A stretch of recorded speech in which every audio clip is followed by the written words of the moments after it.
Magandang balita para sa TNT Tropang 5G. Inaasahan ng koponan ang pagbabalik ni guard Ray Nambatak, sa lalong madaling panahon. Umaasa si Ray Nambatak, na bawasan ang kanyang oras sa sideline ngayong tinatahak na niya ang daan patungo sa paggaling, matapos magtamo ng pinsala sa singit.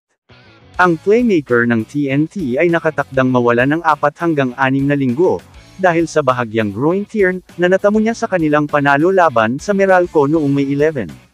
Gayunpaman, pinipigilan niya ang kanyang mga daliri na hindi na niya kailangang umupo ng matagal. Ipinaliwanag ni Nambatak na posible ang mas mabilis na pagbabalik.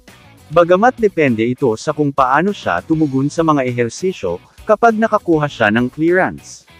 Kasalukuyan siyang sumasailalim sa rehab, ang tanging bagay na pinahihintulutan niyang gawin sa ngayon, bago dumalo sa isa pang check-up upang subaybayan ang kanyang nasugatan na singit.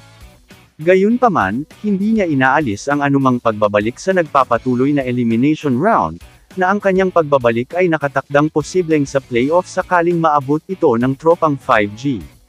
Ang pinsala ni Nambatak ay dumating sa pinakamasamang oras, na posible para sa TNT dahil nangyari ito sa gitna ng 3 sunod na panalo nito, pagkatapos ng 3 sunod na talo sa simula.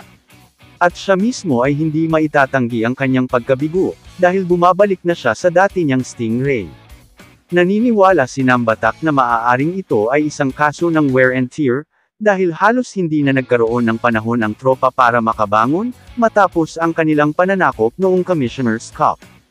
Ngunit kung mayroong anumang pilak na linang sa pag-urong na ito ay ang katotohanan na siya ay dumanas lamang ng bahagyang punit sa kanyang singit at walang malubhang injury. Kamusta mga idol? Sports Zone PH para sa sports news and update. Kung bago ka pa lamang dito sa channel ko, pindutin mo na ang subscribe button at notification bell para lagi kang update sa mga sports news.